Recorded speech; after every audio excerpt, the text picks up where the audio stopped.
বাবা সোমনাথ আর দ্বারকাধীশের গোলাপা পেলে কে আর চুপ করে বসে থাকতে পারে।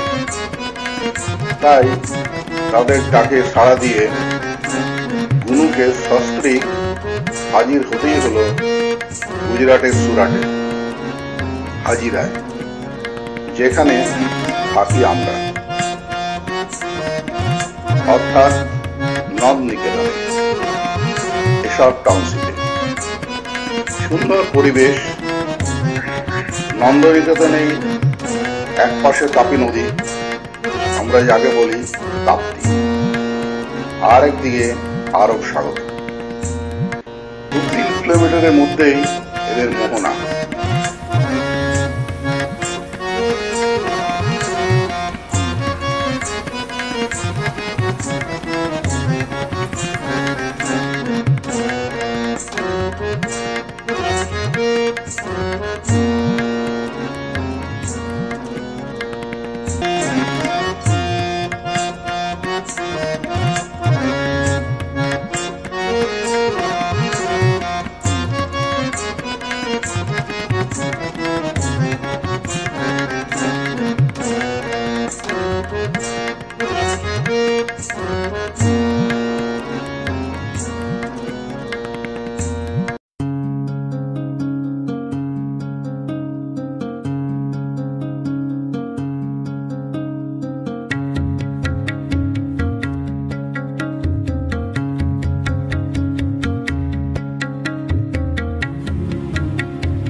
বাড়ি থেকে 10-12 কিলোমিটার দূরেই চলে এলাম একদিন সুয়ালি বিচে।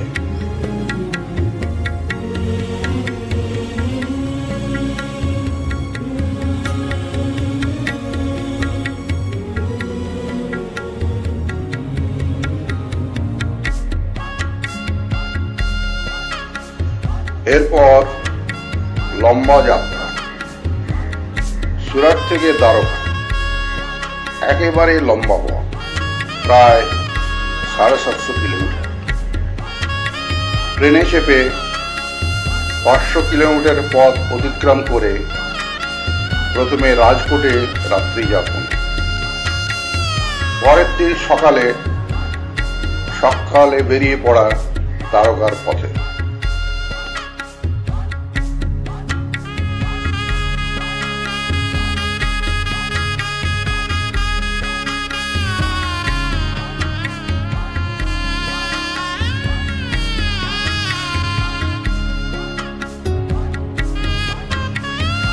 মধ্যেই জলযোগের পালা শেষ করে নিলাম। এ হলো দ্বারকাধীশ অর্থাৎ শ্রীকৃষ্ণের দ্বারকার মন্দির। গোমতী নদী আর আরব সাগরের সঙ্গম স্থলে, একেবারে কাছেই মোহনা। কথিত আছে কংসবধের পর কংসের শ্বশুর জরাসন্ধের দৌরাত্মে কৃষ্ণকে তার পরিবার ও যদুকুলের সকলকে নিয়ে মথুরা ত্যাগ করতে হয়েছিল, আর দূরে এই দ্বারকায় এসে বাস করতে হয়েছিল। আগে নাম ছিল কোশস্থলী। কৃষ্ণের মাতৃকুলের আত্মীয়ের বাসস্থান ছিল।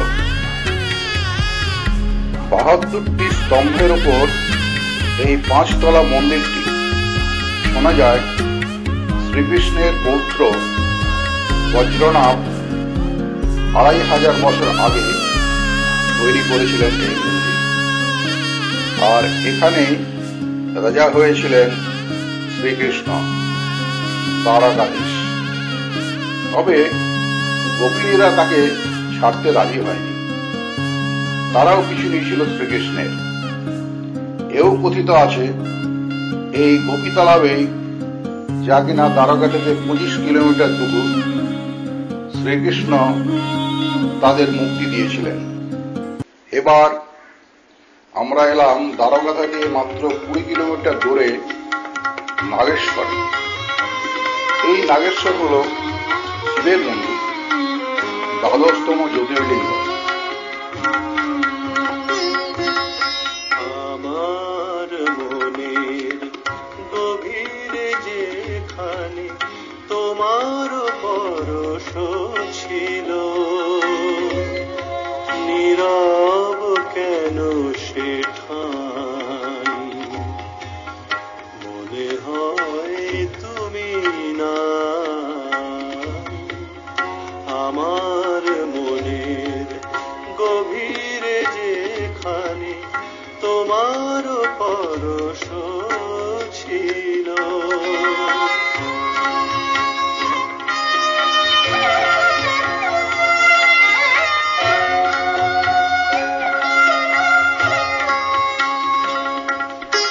একটু দূরেই এ হলো রুক্মিণী মন্দির, শ্রীকৃষ্ণের স্ত্রী রুক্মিণীর মন্দির। তোমার আলোয় দিয়েছিল অঞ্জলি আমার প্রাণের সকল আশার বসন্ত মঞ্জরি। আজ নিভে গেছে সে দ্বীপের আলো, কি দিয়ে তারে জ্বালাই। দ্বারকা ছেড়ে যাওয়ার আগে আরেকবার দ্বারকাধীশ শ্রীকৃষ্ণের মন্দির দেখে নিলাম। দ্বারকা হল 4 ধামের এক ধাম।